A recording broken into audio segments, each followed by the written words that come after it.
Estamos aquí en A Contragolpe, este programa que es muy suyo desde hace ya muchos años y que nos ofrece la posibilidad de contactar con ustedes y estar cuando menos un ratito platicando sobre temas culturales. Los saluda Guillermo García Manzano y Concepción Villalobos, y sí es cierto que nos ofrece esa posibilidad cada mañana de domingo y ahora con las redes sociales, pues en cualquier momento, de conversar sobre lo que nos gusta, que es la cultura local, pero también la cultura del mundo. Claro.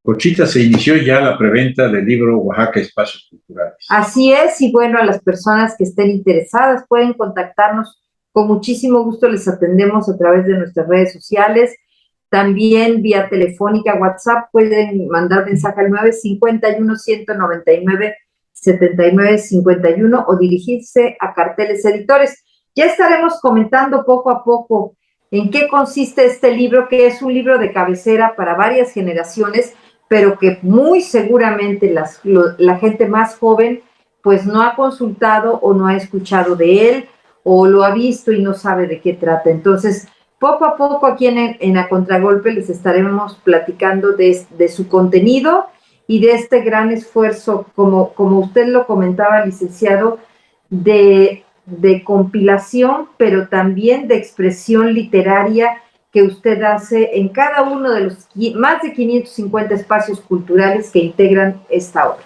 Fíjate que el antecedente de esto, para los que ya tenemos mucha edad, fue el 450 aniversario cuando se publicó la primera edición, que partió de años anteriores, cuando en todas las revisoras que existían en aquel entonces, estoy hablando de, pues no sé, finales de los años 60 y principios de los 70, no sé, se grabaron espacios culturales muy breviarios, muy pequeños, pero de temas de Oaxaca. ¿Con qué finalidad? Pues con hacerle llegar al pueblo en general un mensaje de cultura, porque conociendo, como dice la filosofía de este libro, conociendo Oaxaca, conociendo más, podemos amarla más, cuidarla más y protegerla más. Por supuesto, y así inicia esta historia que el día de hoy llega a su cuarta edición, y como, en serio, como un libro de cabecera, como un libro de consulta, y como también lo comentaba Claudio Sánchez Islas hace unos días, como un libro recreativo, porque a esta lectura se acerca no por una consulta formal, académica y rígida, que también es importante. A este libro concretamente se acerca uno por gusto, por placer, por ganas de saber algo más de Oaxaca. Donde usted abra el libro se va a encontrar con un breve espacio cultural. El que sea la página que usted abra al azar, puede leer un libro, mejor dicho, puede leer un espacio cultural muy interesante. Y si se aburre del tema, se va a otro tema abriendo otra página más y así sucesivamente. Pero tiene un índice para que puedan consultarse, pues en términos de aprender, aplicar, inclusive de conocer más. Claro, pues ya vamos a estarles compartiendo cada vez más sobre este tema y no sé si ya sea momento, pero si les parece, pues vamos a recibir a nuestra querida amiga Soledad Alvarado Juárez, quien como cada 8 días nos tiene sus recomendaciones para la agenda cultural. ¿Qué tal, amigas y amigos de A Contragolpe?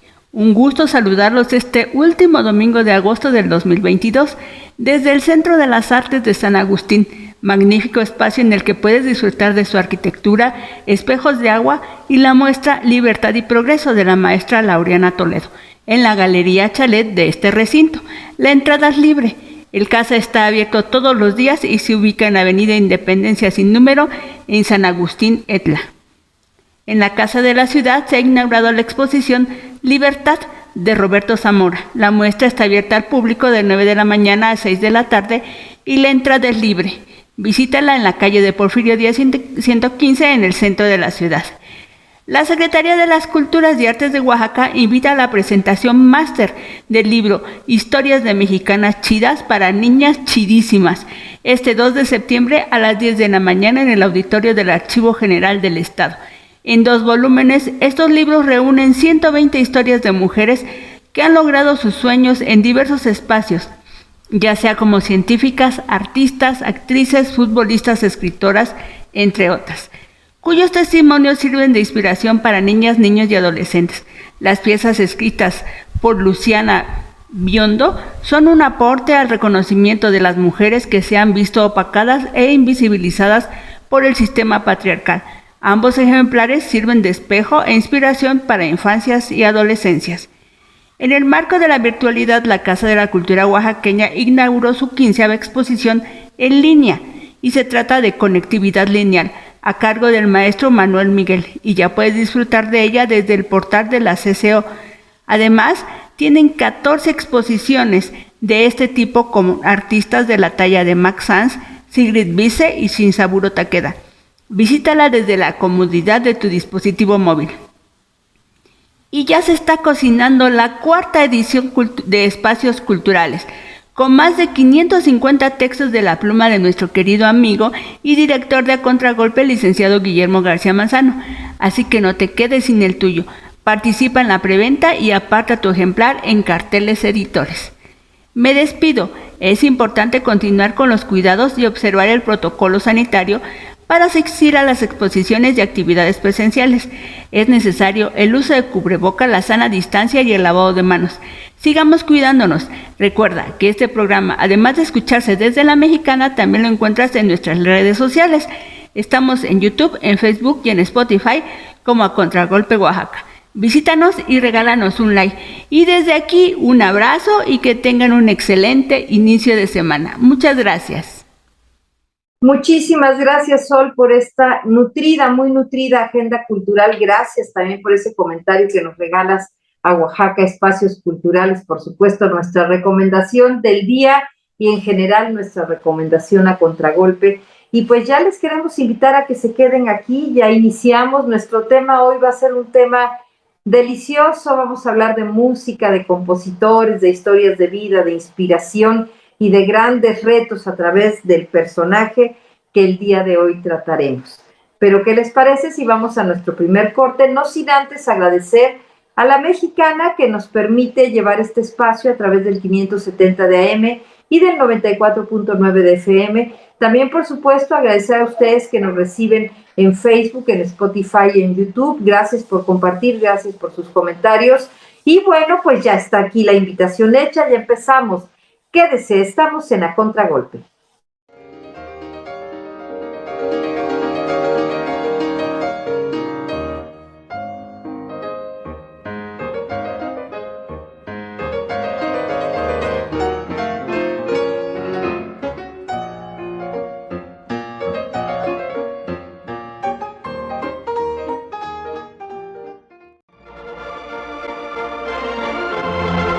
Un espacio cultural.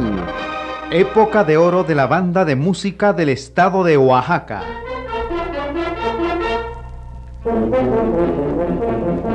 Para algunos escritores, la época de oro de la banda de música del estado se remonta al año de 1907. Por aquel entonces, este conjunto pasaba de los 60 filarmónicos, convenientemente escogidos y preparados, bajo la conducción de su más brillante exponente, don Germán Canseco.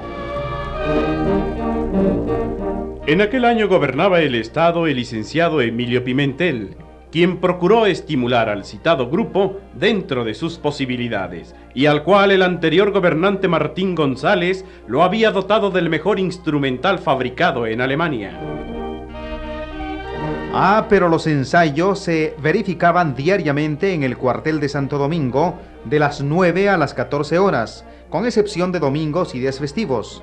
Los músicos de nuevo ingreso asistían además de 6 a 8 de la mañana a Escoleta. Las audiciones ordinarias se llevaban a cabo en el Zócalo los martes y jueves por la noche y los domingos solo en la mañana. El repertorio era vastísimo y muy valioso. Para estas audiciones la gente se animaba, vestía sus mejores galas y concurría con puntualidad a la Plaza de la Constitución después de la misa de 12 en Catedral. En 1913 se celebró en la Ciudad de México una audición en la que nuestra banda de música tuvo un éxito sin precedente.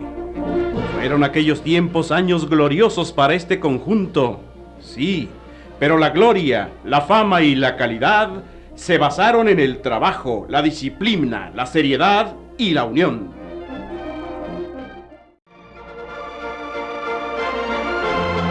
un espacio cultural.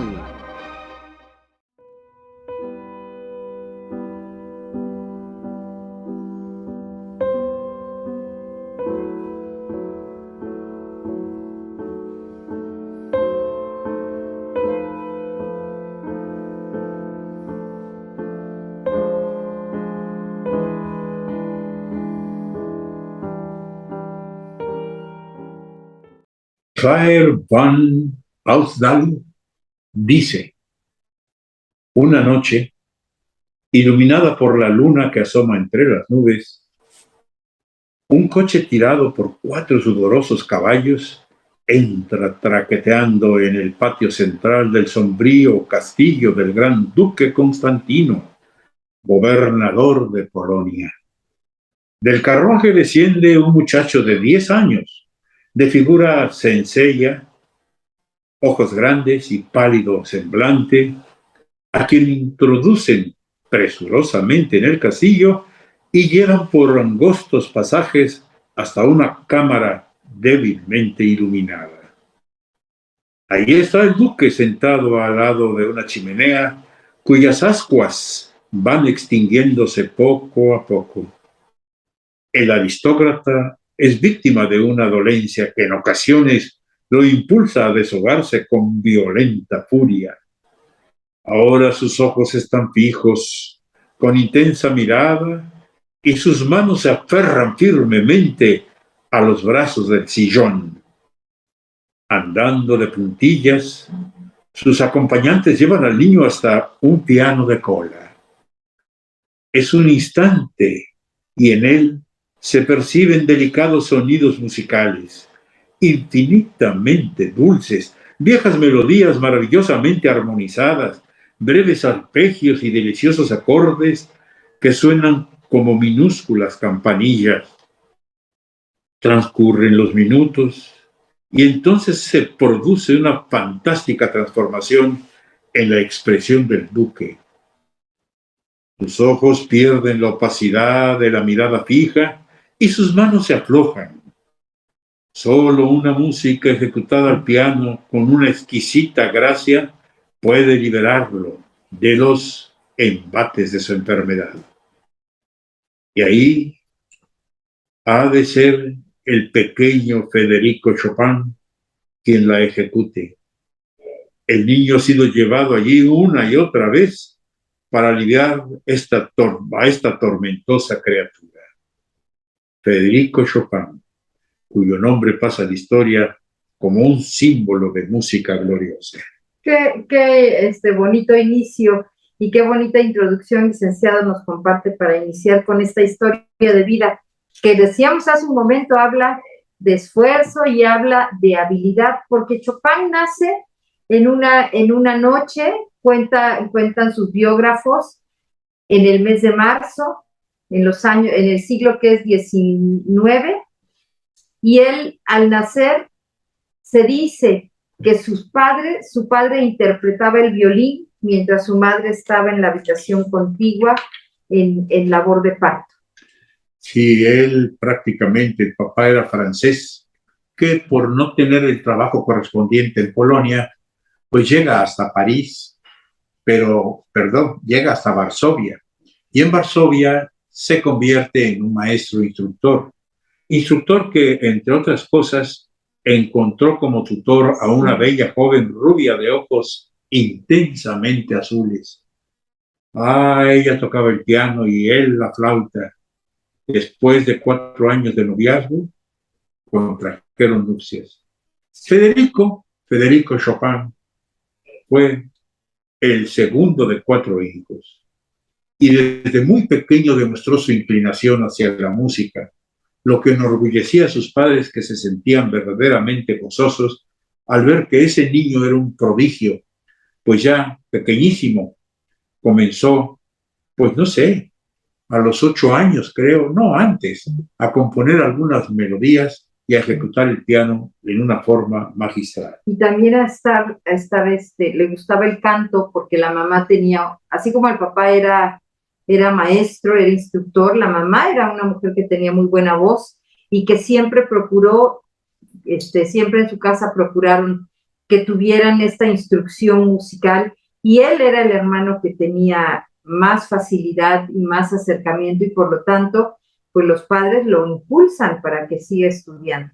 A los 8 años da su primer concierto, fíjense, algo así como lo que sucedió años antes, en el siglo anterior, o sea, el 18, con Mozart, que por cierto, Chopin admiraba tanto a Mozart que incluso llega en un momento a componer variaciones sobre un tema de este autor, Mozart, que lo hace popular.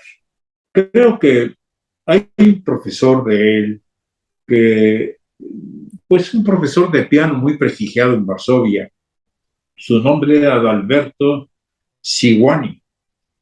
Animó a Federico a componer sus propias obras, polonesas y mazurcas, rondós, valses, temas musicales de las tierras, temas musicales de los campesinos polacos, pero realmente el muchacho, el jovencito, era verdaderamente un prodigio. Pronto se hizo popular en Varsovia, pero esto no inspiraba a Chopin. Él vio que no era Varsovia el lugar donde debería de explayar todo su ingenio o su genio. Entonces pensaba más bien en Londres, pensaba más bien en Berlín, pensaba más bien incluso... París propiamente. Bueno, París fue el último, sí. Pero también pensaba en Viena. ¿Por qué? Porque en Austria estaban grandes músicos. Ahí había estado viviendo el genial Beethoven. De ahí surgieron grandes señores de la poesía, de la literatura. Y bueno, ¿para qué les digo? De alguna manera, pues la corte vienesa era una corte muy importante que él pensaba lo podía proyectar hacia pues, el reconocimiento universal. Claro. Y con estos personajes de la corte, en una ocasión organizan un concierto y lo invitan a él a participar, y este varón le dice que vayan y que participe, aunque no tiene dinero para pagarle, y lo convence de que lo haga a beneficio de una causa, pero es tal el éxito que tienen en el teatro lleno, es tal el aplauso que recoge, que ahí se dan cuenta que efectivamente Varsovia no era el lugar, que había más para él en el mundo, y todo esto, el pensamiento de Chopin, quienes ya lo habían escuchado, sus maestros, pues le hacen ver que su camino tiene que continuar, y él se despide de su querida Varsovia, incluso con un mensaje que parecía un mensaje póstumo, parecía que estaba dejando, tan joven que era, estaba dejando una carta póstuma, aunque sí, de alguna manera, pues él no vuelve nunca más a Varsovia, él empieza ahí un camino, pues que lo lleva por muchas partes. Pero lo lleva fundamentalmente a Berlín. Ahí con un amigo pasa algunas semanas, pero se da cuenta de que definitivamente no tiene Berlín la importancia musical que él perseguía como genio. Por eso se va, repito, a Viena, ya en Austria. Y allá en Viena, pues lógico que padece también, porque había muy buenos pianistas y había muy buenos compositores, pero sobre todo porque presentarse significaba invertir, y él no tenía dinero para invertir. Sin embargo, había por ahí un conde, un noble, que era Wenzel von Gallenberg, quien lo convenció de que ofreciera gratuitamente algún concierto, porque ese señor conde, ese señor estaba en quiebra. Estaba en quiebra. Sí, y acepta regañadientes a Chopin. Y es un éxito formidable que dice el autor que estamos consultando, le entregaban rosas y el corazón. Era una maravilla. Pero pronto se da cuenta Chopin de que su mundo era otro, que su mundo no era precisamente Viena. Él pensaba que definitivamente podría ir al centro que iluminaba Europa culturalmente en ese momento. No era más y menos que París. Pero, y además, como usted lo comentaba muy bien hace un rato, licenciado, él como músico tenía varios caminos. El primero, componer, pero habían muy buenos pianistas, entonces y con más prestigio. El otro era dar conciertos, pero no había dinero para invertir. Y el otro era ser tutor, como lo fue su padre, dar las clases, pero también había ahí pues, digamos, un mundo rutinario que lo iba a atrapar y en donde él se iba a quedar. Y él sabía que ese no era su espacio, que él ahí no se quería quedar. Por eso es que, apoyado además por el papá que tiene esa... Yo hasta cuando lo leíamos pensé que el papá tenía como ese pendiente de realización, porque el papá se queda dando clases y lo apoya para que se vaya con muchos sacrificios. Le dice, bueno, está bien, vete, y yo te voy a ir mandando un poco de dinero, que nunca será suficiente porque París es un lugar caro, es un lugar de mucha excentricidad, y pues él se va relacionando en París con artistas importantes, pero que viven con mucho lujo. Aquí hay algo que es importante comentar. Realmente el París de aquel entonces significaba pues una linterna universal de cultura. Pero como bien lo dices, era un lugar muy caro. Estamos hablando de un Chopin de 19 años y que cumple 20 años en París. Es decir, que cumple la edad de 20 años, no que vivió 20 años en París. Pero bueno, vamos a dejarlo para comentar en la próxima sección todo lo que se refiere a su vida allá en París. Ajá. Adelante. Claro, pues todo lo que se refiere a su vida en París, que es donde encuentra a sus principales camaradas y donde también inicia un proceso creativo que deja tanto a la humanidad. Pero bueno, vamos a hacer nuestro segundo corte, ¿qué les parece? Quédese aquí, estamos en A Contragolpe.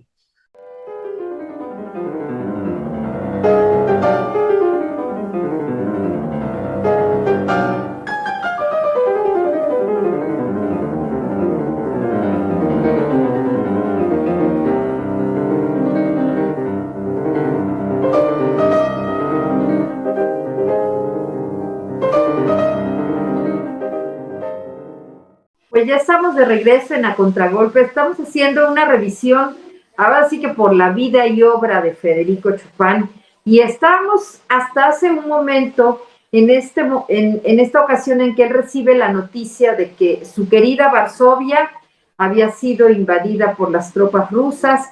En este fervor patrio de un joven, que un joven puede tener, él le escribe a su papá y le dice, yo voy a regresar a Varsovia para defender nuestra tierra, y el papá también en este ejercicio de franqueza absoluta le dice, mira, ni vengas porque eres bastante enfermizo y no te nos vayas a poner peor, mejor te mando dinerito y te vas a hacer lo que te toca, que es estar haciendo música en un lugar como París, y le financia ese viaje a París.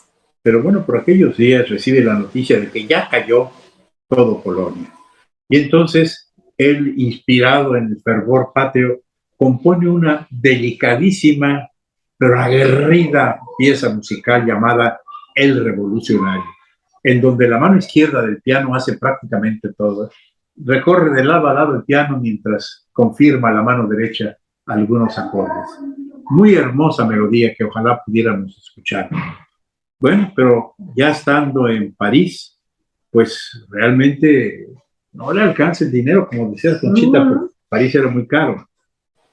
Y bueno, lo importante es que ahí conoce a una serie de personalidades que van a marcar su vida. Entre ellas está Giacomo Puccini, aquel genial autor de ópera, mejor dicho, Giacomo o Joaquín Rossini, no Puccini, Rossini. Bueno, le parece estupenda su composición constante, es el predilecto de la ópera italiana en aquel momento. Está también Luigi Cherubini, que es el director del conservatorio. Pero lo más importante es que ahí conoce a alguien que también le va a dar otra visión de vida, otra oportunidad de triunfo. Me estoy refiriendo a Franz Liszt, el enorme húngaro que definitivamente más o menos de la misma edad de Chopin, pues se hace muy amigo de él y tienen, pues a partir de entonces y hasta su muerte, prácticamente una gran relación. Creo que aquí es importante mencionar algo que no raya nada más en la historia, sino también en la forma en que es contada como anécdota. Resulta ser que era muy difícil poder tener a un señor como Chopin en las principales salas de concierto. Los editores no le daban mucha importancia a su proyecto. Había un editor de apellido Predley que de alguna manera criticaba mucho sus polonesas, heroica, militar, sus preludios, sus estudios, sus sonatas, sus valses, sus mazurcas, inclusive todo lo que eran prácticamente las variantes que hacía de otros temas musicales de grandes autores como Mozart. Pero en alguna ocasión, Franz Liszt estaba en ese lugar con ese editor y se sentó al piano y comenzó a tocar música de Chopin. De hecho, fue la polonesa heroica. Y le admiró tanto que la interpretó de una manera genial. Además, eran músicos tan grandes que a primera vista leían e interpretaban pues, lo que en el pentagrama se había escrito. Ocasionalmente pasaba por ahí Federico Chopin y al oír que estaban interpretando su música se acercó, vio que era Franz Liszt, el inmenso pianista, uno de los más grandes genios para el piano del siglo XIX. Y como había distintos pianos en ese mismo lugar, en otro se sentó Chopin y entonces comenzó a tocar al mismo tiempo, él de memoria y el otro leyendo, la polonesa heroica.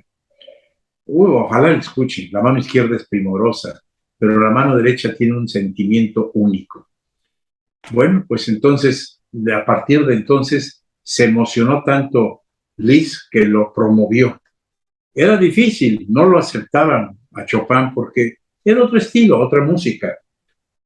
Sin embargo, llegó el momento en que dijo Franz Liszt, anúncienme un concierto y voy a tocar una música muy importante y la voy a hacer a oscuras. Vamos a apagar toda la sala porque tengo que sentir esa música y hacérsela sentir a ustedes. Y entonces se apagó todo. Una vez sentado Franz Liszt frente al piano de cola, empezó a interpretar música que por primera vez escuchaban las grandes masas y era maravillosa. Y cuando termina, él mismo agarra el candelabro lleno de velas, parado en medio del escenario, se da cuenta la gente que no estaba tocando él y lleva el candelabro para iluminar a Federico Chopin y dice, él es el autor. Y a partir de entonces es un genio musical, todo el mundo lo recomienda, pero más recomendado fue en París, cuando Schubert, uno de los grandes músicos y al mismo tiempo críticos de arte, que escribía mucho en la prensa, en algún momento tiene una expresión que hace que vibre el corazón de todos los parisinos. Cuando, déjenme ver si lo localizo por aquí, porque es muy hermoso lo que escribía él. Ahora verán. Sí, decía, descubrámonos, señores, he aquí un genio. Y a partir de entonces todos los editores se peleaban la música del querido Chopin. Aquel que en algún momento contaba ya con una gran fama y que empezó a tener recursos económicos después de padecer tantas limitaciones, que inclusive compró una casa en las afueras de París, tuvo criados, tuvo animales de cría, animales en general que le daban sustento a su vida, y ahí empezó el gran triunfo de él, que pudo haber dicho, pues ya hice dinero, ya me retiro a la contemplación y al libertinaje. No, él siguió creando música. Claro, porque era su camino, era lo que a él le gustaba hacer. Y otro momento importante en la vida de Chopin fue este encuentro con el príncipe hermano de antiguos amigos suyos de Varsovia, que lo lleva a su casa y lo invita a una de sus fiestas también en la corte, que le aplaude, que le da un lugar especial y que eso hace que las señoritas de sociedad con muchos recursos económicos quisieran ser sus alumnas, quisieran matricularse con él, porque mientras más pagabas o mientras pagabas a un mejor maestro, tenías estatus y entonces él empieza a entrar a este círculo que antes veía solo de lejos y al que era recibido eventualmente para que disfrutaran de su música, como en el primer pasaje que usted contó de cuando él tenía 10 años, ¿no? Pero esto hace que tenga ahora un lugar y que además tenga muchos recursos económicos al alcance, y eso es también lo que le permite que su proceso creativo sea mucho más eficiente y mucho más granado.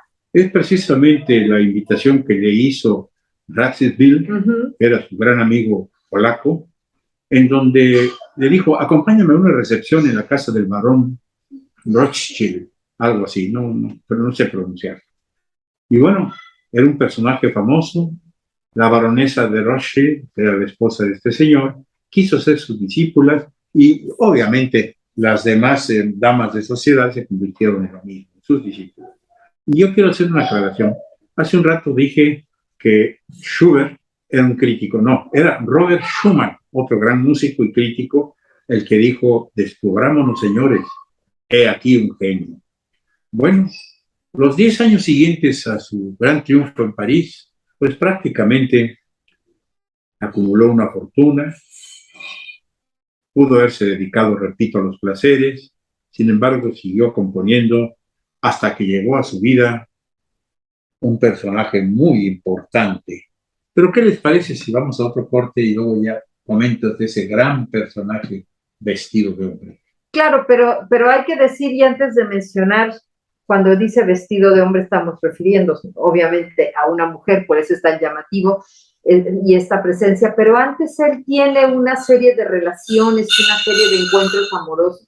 Él era un hombre joven, incluso entabla con una de estas jóvenes una relación de noviazgo de largo alcance, pero que su carrera no le permitía establecer relaciones formales ni relaciones a largo plazo. Él prefiere seguir componiendo y va rechazando una a una las oportunidades que tiene de establecerse en una vida, digamos, de matrimonio tradicional, y también va entablando relaciones un tanto atrevidas con personajes y con intelectuales de la época, y eso va haciendo que cada vez ingrese a círculos más extravagantes, menos familiares, y que pues se aleje un poco de lo que comentábamos hace un rato, que es esta vida tradicional. Pero vamos a seguir hablando, por supuesto, de la vida, un poco de la música también, y de estos personajes que rodearon al gran Federico Chopin.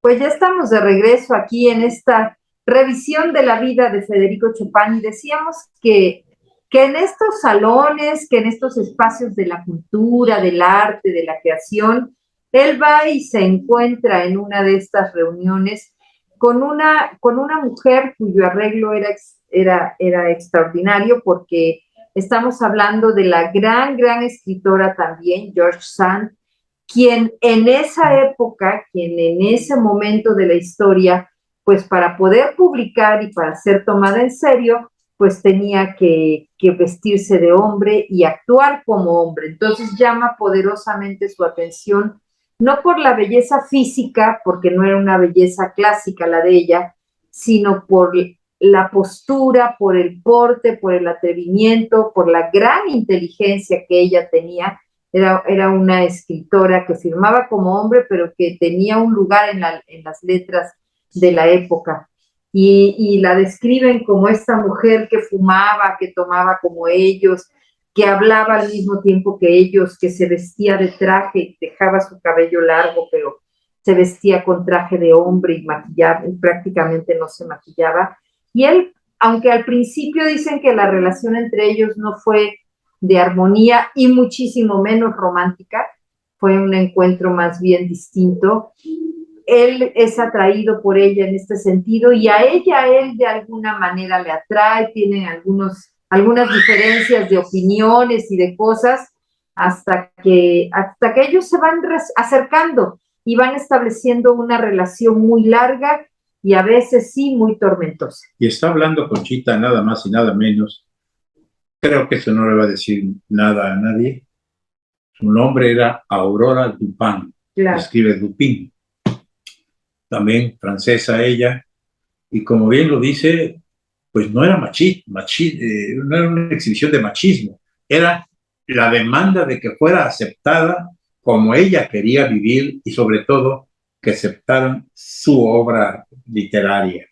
Ella que fumaba puros uno tras otro, ella que de alguna manera pues tuvo que adoptar el seudónimo de George Sand, tenía que ser poco atractiva para el propio Chopin, que alguna vez dijo, qué poco atractiva es la tal Sand, pero ella se encaprichó por el enfermizo músico, lo admiró hasta el delirio, inclusive cuando Chopin ya daba grandes muestras de tuberculosis avanzada, George Sand confesó, necesito sufrir por alguien. Y bueno, pasaron alguna época en donde ella quiso curar con su personalidad, con sus atenciones, con su amor a Federico Chopin. Y dijo, bueno, el clima de París no le sienta bien. Vámonos a alguna isla, una isla en el Mediterráneo, que era precisamente Mallorca, y en donde dijo ahí, con el clima de Mallorca, la cercanía del mar, la pureza del aire, seguramente que habrá de curarse Chopin. Nada tan lejano como eso. ¿Por qué?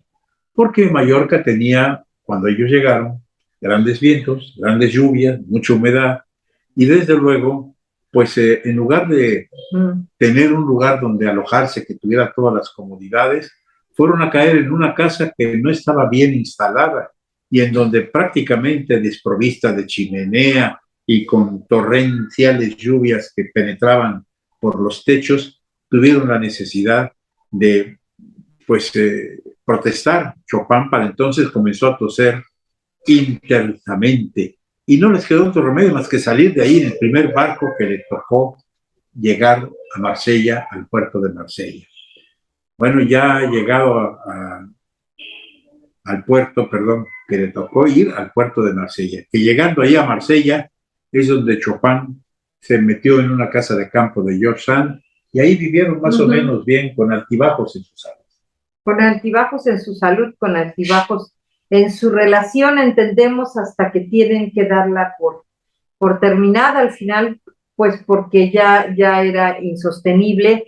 Y él encuentra también a una condesa que se enamora también de él, que lo quiere procurar, que lo quiere cuidar, y al que él rechaza. Él no quería establecer ninguna relación de este tipo, y ella también, con toda la generosidad del mundo, ella lo atiende hasta sus últimos días en veneración al gran personaje que fue.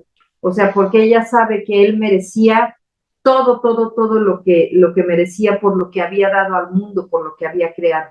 Y es entonces que ella dispone de los recursos para su atención médica, de los recursos para traer a su familia en los últimos momentos y para cumplir incluso con su última voluntad. Bueno, George Sand ya se había separado con el pretexto de los pleitos que tenía y las diferencias que tenía con Chopin, precisamente por los hijos. Tenía dos, George Sand. Entonces ella, ya cansada de estar junto a él, viendo que no progresaba su idea de curarlo con amor, con atenciones, se separa de él, lo que le provoca a Chopin verdaderamente tristeza. Pero como bien lo dices, encuentra una mujer muy afectiva. Tengo la idea de que fue la condesa Delfina Potocka, una paisana de él. Y bueno, yo creo que de alguna forma Chopin también tiene que salir de París, va hasta Londres, ahí conoce a la reina Victoria, prácticamente la abuela de todos los monarcas europeos de aquel siglo, Pero también se le presentan a dos grandes personajes. Charles Dickens, ese literato que era el ídolo máximo de París y de Londres y de Alemania y de prácticamente todo el mundo, con sus cuentos de Navidad, con todo lo que él hizo para las novelas que escribió. También estaba Carlin y desde luego un gran poeta o poetisa, poeta, Lady Byron, así como otros personajes más. Pero obviamente el clima inglés, que es fatal para un tuberculoso, le resultó más que fatal. Le resultó como el camino hacia la recta final de su vida. Así es, y es ahí donde la condesa Delfina permanece con él y él muere rodeado de sus amistades, sí retirado y con la salud muy minada.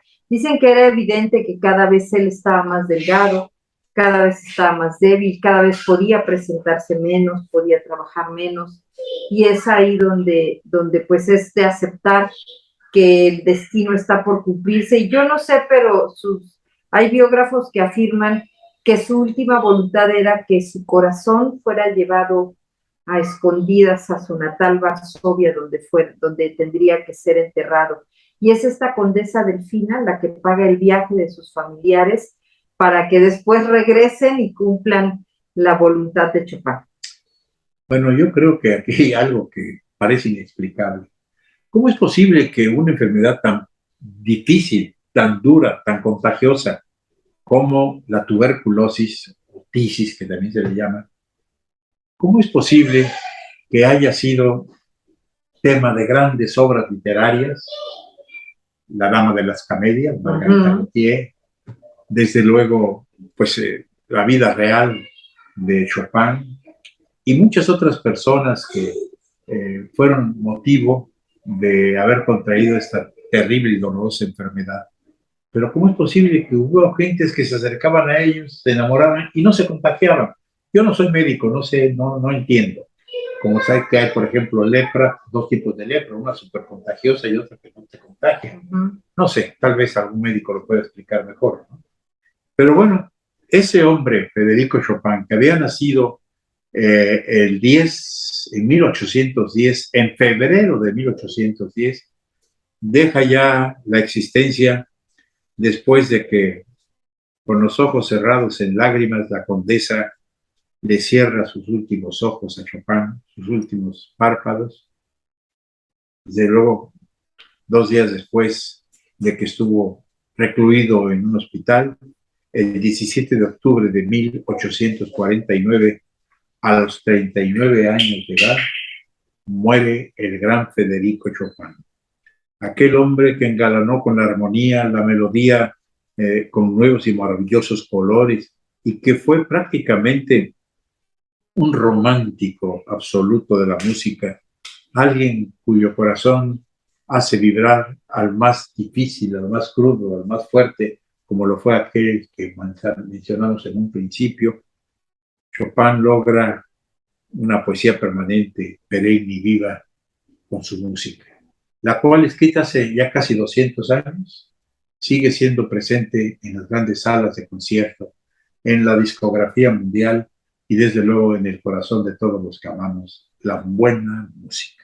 Y también sigue siendo parte de nuestra vida cotidiana, y esa es la intención de hablar de estos personajes en la Contragolpe, hacernos esa invitación para que, por ejemplo, ¿qué tal si este domingo lo dejamos transcurrir con un poco más de la música de Chopin, más de la que seguramente ya están escuchando en este programa? ¿Qué tal si la ponemos para disfrutar de nuestra tarde o para iniciar nuestra semana, para trabajar, para leer? Yo creo que son formas distintas de apreciar la belleza, y también nos pueden hacer mucho más sensibles, mucho más humanos, mucho más receptivos a estos estímulos, que el único sentido que podrían tener en estos días es que nos permitan vivir bien y vivir bonito. Qué bonita música, qué hermosa, cómo llega a lo más recóndito de nuestro ser, a despertar las fibras más sensibles de nuestro corazón.